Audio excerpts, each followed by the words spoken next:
以色列兵发黎巴嫩，以黎战役即将打响。乌军无人机再创纪录，奔袭1800公里，摧毁俄图 2M3 战略轰炸机。瓦格纳雇佣兵在非洲马里惨遭团灭，80多人阵亡。过去10个月，俄军减员30万人。乌军连续使用 ATACMS 导弹摧毁卢甘斯克地区的俄军训练场，并袭击了克里米亚俄军的萨基机场。4架 F-16首先现身敖德萨，战场正在向南偏移。精彩资讯即将开始。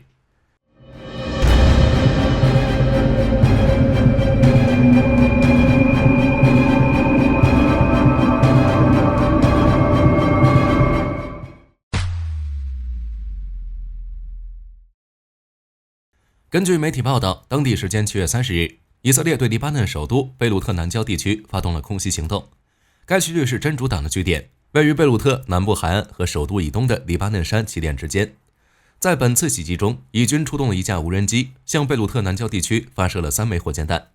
根据以色列方面的声明显示，在本次空袭中，黎巴嫩真主党最高指挥官舒库尔阵亡。此次袭击是以色列对真主党袭击戈兰高地做出的回应。7月27日，真主党对戈兰高地发射了多枚火箭弹，并造成当地多人伤亡。在事件发生后，以色列便出动轰炸机对黎巴嫩境内目标进行袭击，同时还长时间在黎巴嫩领空盘旋。有消息称，以色列将对黎巴嫩发动全面攻势，包括地面行动。与此同时，以色列还对伊朗首都德黑兰发动空袭。此次空袭导致哈马斯最高领导人伊斯梅尔·哈尼亚阵亡，该消息已经经过多方媒体证实。1天时间，俄军3大机场被袭，轰炸机报废。据乌克兰真理报报道，乌军无人机在距离边境1800公里的奥列尼亚基地击落了俄军1架图 22M3 战略轰炸机。该行动再次打破了乌军无人机打击俄军目标的最远纪录。自2023年位于萨拉托夫州的恩格斯空军基地遭遇乌军无人机的袭击后，俄空天军就将图 95MS、图 22M3、图160、安 12BK 等10余架战略轰炸机和战术运输机转移到位于克拉半岛的奥列尼亚空军基地，从而防止被乌军无人机袭击。但没想到乌军无人机技术进化如此之快，1800公里都拦不住乌军无人机。据卫星图像显示，在乌军无人机袭击后，奥列尼亚基地原有的14架图 95MS 和13架图 22M3 只剩下10架，其余飞机已被迫全部转移。此次乌军无人机能奔袭1800公里，如入无人之地打击俄军战机，足以说明俄军防空系统的漏洞之大。类似袭击，火力军相信将会持续增加。此外，乌克兰对俄能源设施和基础设施的打击也于7月下旬加大了力度。如7月27日，乌克兰特种部队袭击了莫斯科州托米利诺境内的米尔和卡莫夫国家直升机建造中心股份公司，导致3架米28、卡226直升机被毁。同一天，乌军无人机还袭击了俄军位于萨拉托夫地区的恩格斯空军基地、梁赞地区的迪亚吉列沃空军基地和炼油厂。当天的天然气处理厂也发生了爆炸，损失情况未知。7月28日，乌军无人机袭击库尔斯克地区的波列瓦亚油库，导致11个油罐起火，7000立方米的石油被烧毁，俄军前线又要缺油。7月29日，别尔格罗德州托马罗夫卡一座变电站在无人机袭击后起火。同一时刻，库尔斯克的一座变电站、奥缪尔州的发电站、沃罗涅日州的基础设施也遭到无人机袭击而损坏。以上这些袭击足以说明，只要乌军无人机数量足够多，且袭击速度够快，俄防空部队就难以对付。乌军对俄炼油厂、油库、军工厂等军事目标的打击，给俄罗斯带来不可估量的损失，正加速战争结果到来。下面请看前线详细战报。过去24小时，俄乌双方的主战场仍然是恰索夫亚尔、红军村以及托列茨克3地。在恰索夫亚尔前线，过去几天的时间，俄军一直努力扩大其在卡利尼夫卡周围的控制区，为跨运河向恰索夫亚尔进攻打基础。乌军则派出游击队和海马斯袭击巴赫穆特附近的俄军后勤和装备，破坏了其补给线。不过7月29日有消息称，俄军第98空降师已越过运河，并占领了该地就近的第一批房屋和广播电台周围的阵地。不过到目前为止，尚未有任何相关视频流出。如果此事为真，这对俄罗斯人来说是个不小的进展，意味着进攻数月不惜血本的进攻，他们终于突破了运河防线，在西岸建立了桥头堡。在托列斯克前线，乌军正在纽约村主动清理建筑物中的敌人，并在列宁西克北部夺回了失去的阵地，解放了约 0.04 平方公里的土地。只是由于俄军几乎无间断的 FAB 弹药轰炸，导致如今的纽约村、托列茨克等地已经变得如阿夫提夫卡一样满目疮痍。在红军村前线，在26日，乌军第31机械化步兵旅在洛祖瓦茨克成功突围后，俄军就加大了该方向的进攻。据路透援引乌克兰总参谋部在定期战况汇报显示，目前的红军村前线是乌东战况最为激烈的地区。在7月29日的战斗中，乌守军击退了俄军的52波攻势，双方战斗主要集中在热兰涅以及新奥列克桑德里夫卡周围。而据俄国防部称，俄军已攻下普罗格列斯和叶夫赫尼夫卡2座村庄，只不过俄军所付出的代价是巨大的。某战线地图分析显示，自2023年10月1日起到2024年7月24日，差不多10个月时间，俄军在阿夫提夫卡西北方向的进攻最远推进了17公里，平均每天只前进大约60米。若按照这个速度计算，差不多还要打12个月，俄军才能抵达红军村的郊区。7月29日，每日电讯报也指出，俄军趁乌克兰援助中断、缺乏兵力、弹药和战壕之际，发动了自战争爆发以来的最大规模的攻势。但为期2个月的夏季攻势并未能实现目标，反而导致损失加剧。CNN 透露消息称，在过去10个月里，俄军减员30万人，同时俄方还损失了2200辆机动车辆、4500辆坦克、装甲车以及3200门火炮。而在阿夫提夫卡前线，俄军10个月时间占领约400平方公里的乌领土，但却损失了1500件能被确认的装备。若是加上那些没有视觉证据的损失，其实际损失恐怕高达2000件以上，还有约6万名士兵损失。试问，如果按照这个消耗速度，12个月过后，俄军还有足够数量的坦克、装甲车、火炮吗？届时，俄军战略目标又会从一开始的拿下基辅并占领整个乌克兰下降至何地？还能维持希望拿下乌东4州的目标吗？此外，据 ISW 报道，俄军还可能进入了维塞勒村，占领了大约 60% 的地区，并将向诺沃赫迪夫卡和谢里多沃发起进攻，以求更稳固的据点。在顿涅茨克西南部，俄军第238炮兵旅、第150摩托化步兵师以及第57摩托化步兵团则已推进至科斯蒂扬蒂尼夫卡，下一步将展开进攻。值得注意的是，顿涅茨克还有一个新闻，不过不是在乌克兰境内。据悉，在非洲马里，瓦格纳突击小队遭到当地图阿雷格部队的伏击，损失了2架米24直升机、大量装甲车和装备，以及至少80名瓦格纳士兵死亡，且不少重要人物被俘，如第13突击支队总指挥谢尔盖·舍普琴科以及瓦格纳现任最高指挥官安东·叶利扎洛夫等。目前这一消息尚未得到证实。在有关报道中分析了瓦格纳此次失败的原因，据悉主要是因为瓦格纳的此次行动初期被定性为侦察而非清剿。然而，在任务过程中遭遇沙尘暴等恶劣天气，瓦格纳无法呼叫空中支援，被敌人发现后就陷入孤军奋战的境地，最终导致了这场惨败。在损失惨重的消息传回俄罗斯后，瓦格纳总部已向国防部请求支援。然而，截至目前，俄罗斯国防部尚未对此作出回应。瓦格纳在马里惨遭团灭，无疑给这个已经处于低谷的雇佣兵组织带来了更大的打击。他们的未来如何，能否重振旗鼓，尚待观察。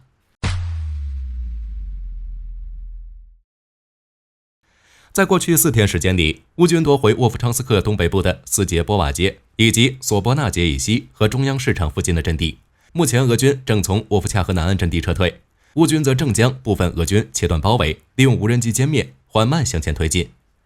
在赫利伯克，自乌军26日实现部分包围后，就对该地俄军阵地发起了一系列战术反击，并重新打下了赫利伯克北郊的农场。7月29日，乌俄双方在这里进行了4次战斗，战线并未有太大变化。据乌克兰哈尔科夫集团发言人维塔利·萨兰采夫上校表示，俄军在哈尔科夫方向使用了多种不同的战术，有时在炮兵支援下以小团体进攻，有时则以人海战术实施集团式的进攻。但在屡次被乌军击退后，俄军有限的武器储备即将耗尽，且其发起的火炮、导弹进攻几乎都是从俄境内发射，已经被乌军无人机打怕了。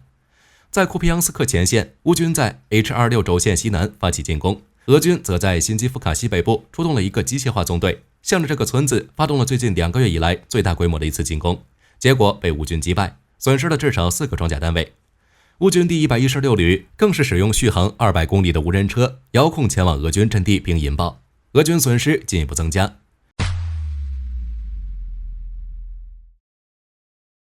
在该地区，乌军近期最大的战果是在7月27日发射至少2枚 ATACMS 导弹袭击该地区的俄军训练场，导致俄军90人伤亡。据悉，此次袭击是乌军截获情报所发动。据悉，当时俄军第90坦克师第228摩步团的士兵正在集结，准备前往奥列切特涅增援，没想到遭到乌军 ATACMS 导弹打击，导致19名俄军死亡，71人受伤。这个俄军训练场距离前线约110公里，在今年5月1日时曾遭到 ATACMS 导弹袭击。如今2个多月后再次遇袭，俄军真是记吃不记打。若是之后乌军能继续使用 ATACMS 导弹，暴风阴影导弹给俄军造成重大伤亡，甚至美国不再限制乌克兰，那火力军相信，按照乌军的表现，战场局势很快就会被改写。至于该战区的前线战况，据 ISW 报道，7月29日，库皮扬斯克、斯瓦托夫、克雷明纳沿线的战斗仍在继续，但战线没有多少变化。不过有消息称，俄第375独立反坦克炮兵营正在库皮扬斯克方向增援，看样子俄军依旧想进行库皮扬斯克争夺战。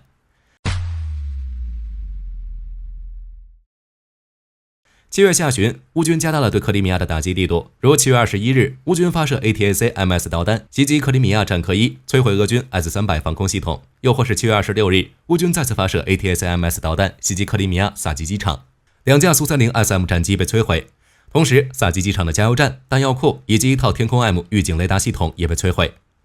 如今，克里米亚俄军的防空系统严重短缺，大概只能覆盖半岛一半区域。因此，据阿斯特游击队的报告显示，俄军正大规模地将幸存的防空系统、直升机、雷达和其他军事设施转移到靠近科赤大桥的地方，以保证后勤运输的安全。此外，针对乌军袭击，俄军同样展开了回击。7月29日凌晨，据乌克兰空军司令米克拉·奥列什丘克中将报告称，俄军从顿涅茨克发射了一枚 KH-5969 导弹，从克里米亚乔达角发射了10架见证者136、131无人机，袭击乌境内目标。但经过乌机动火力大队和空军电子战部队的努力，俄军来袭目标最终在第聂伯罗、彼得罗夫斯克、赫尔松等地被击落。值得注意的是，近期有俄媒体称，有4架 F-16在敖德萨地区执行飞行任务，随后返回位于罗马尼亚的基地。俄方认为，这4架 F-16战机很有可能是首批提供给乌克兰的战机，由训练完成的乌克兰飞行员所驾驶，在乌克兰上空执行空军任务，并停放在罗马尼亚境内的空军基地之中，避免受到俄罗斯的攻击。对此，俄方强调称，俄军有权利打击停放乌克兰机场的第三国机场。火力军个人认为，这是一则假新闻。上周，俄军无人机袭击乌克兰港口设施时，有报道称，在乌克兰罗马尼亚边境发现了俄军无人机残骸。罗马尼亚出动 F-16进行空中警戒，俄军大概率是借题发挥，意在警告罗马尼亚不要为乌克兰提供起降 F-16的场地。美国战略家彼得·泽汉则分析称，乌军不断攻击俄罗斯，在克里米亚的防空系统很可能是要在 F-16到来之后快速突击克里米亚。英国国防部情报局也曾指出，2022年2月至2024年6月期间，黑海地区有26艘俄军舰受损或被摧毁。而黑海舰队的撤出，乌克兰已经完全控制黑海地区。由此可见，乌军已经差不多在克里米亚为 F-16入场扫清了障碍，即将开辟出新战线。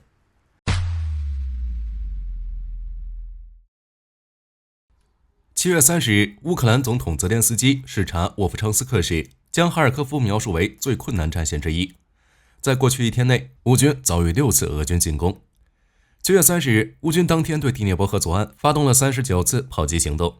7月30日，俄罗斯发表战报，俄军击落39架乌军无人机，这些无人机的袭击目标是俄边境地区的基础能源设施。7月30日，韩国海军通报，在当天下午，海军某部队在高速艇上进行130毫米制导火箭弹模拟测试时发生误发射事故。7月31日，乌军炮击比尔格罗德州，导致当地企业与住房发生火灾。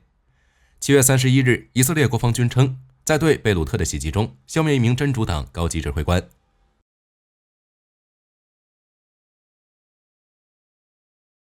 据 X 平台军队认可用户7月24日报道，英国 Overwatch 公司在变异无人机的研制上取得了最新突破，已于7月19日完成首飞，且在范保罗航展上进行了公开展示。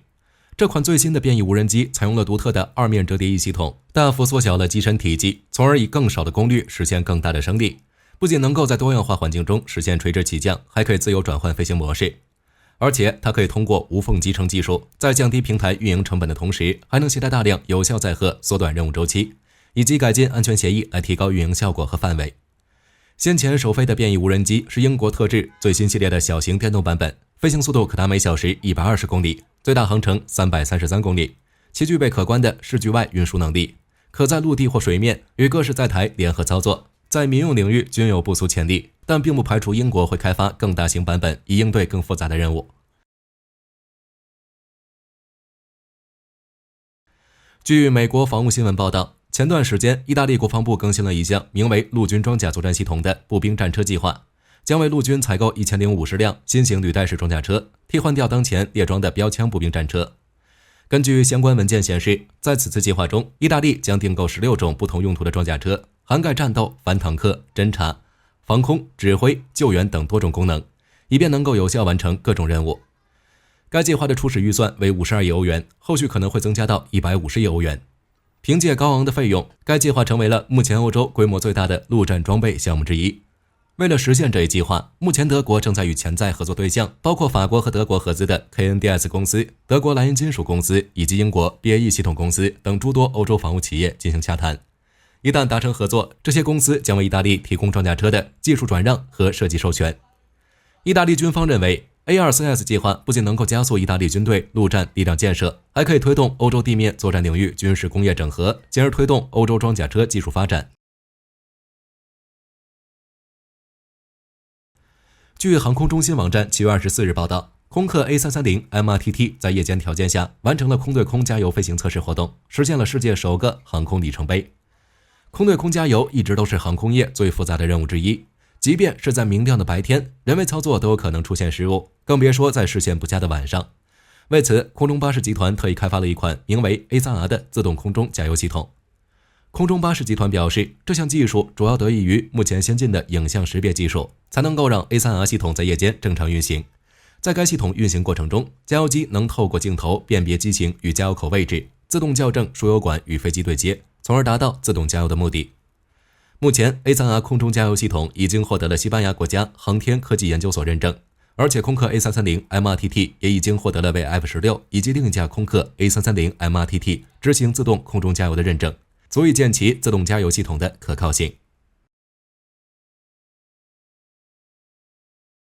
据 X 平台军队认可用户7月26日报道，在巴黎奥运会期间，法国将全面部署先进的 HEMA-P 激光系统以及新型的电子监听系统，来维护奥运会举行期间的安全事宜。其中 HEMA-P 激光系统是法国目前正在研制的新型激光系统，它是一种定向能武器，设计初衷是为了针对性打击中小型无人机，能够实现在战区和城市环境中极其精确的检测、识别、跟踪、打击最远1000米的目标。同时，因该系统无声无形，也可用于其他军事行动，比如通过监测敌方雷达系统，从而降低其防御能力，还能够远程禁用简易爆炸装置，从而降低排雷队的风险，并提供对火箭、大炮和迫击炮等远程射弹攻击的防御，且允许操作员能够在干扰环境中依然可以有效地执行任务。而且它还可以与法国航天研究办公室和 Thales 开发的共享空中态势软件互联，允许合成来自各种传感器的数据，可以实时优化安全操作。最关键的是 HEMA-P 激光系统拥有极高的经济优势，因不需要实际弹药，发射成本几乎为零。此前，该系统的原型已在福尔宾防空护卫舰上成功进行了测试，确认具备上述能力。至于新型的电子监听系统，则可以通过识别无人机的电子信号进行检测和预防无人机威胁，而且具备成本低、效能高、操作简单等优点。法国已将其部署在多架直升机上，通过与 HEMA-P 激光系统进行联合行动，来共同维护巴黎奥运会正常举行。据相关媒体7月26日报道，意大利海军以16亿欧元的价格订购了5架新一代猎雷舰以及相关后勤支持。其中，国际海运公司将担任 CNGC 舰体装置的主要承包商，对舰身整体进行架构设计，并提供对应的平台系统。而利奥纳多公司则主要负责武器系统。该舰长约63米，排水量约1300吨，其船体能够抵抗水下爆炸冲击和低磁声，且可以与声呐和多域指挥等最新作战系统技术相结合。这些功能使其能够执行一系列任务，包括清理雷区和进行海底监测，以此来保护关键的水下基础设施。意大利海军表示，凭借先进的技术和作战特点 ，CNGC 有望成为全球最具创新性的猎雷舰。好了，本期视频内容到这里就结束了。大家对瓦格纳未来的命运和4架F-16线上奥德萨是什么看法？欢迎在评论区留言。我是火力军，下期再见。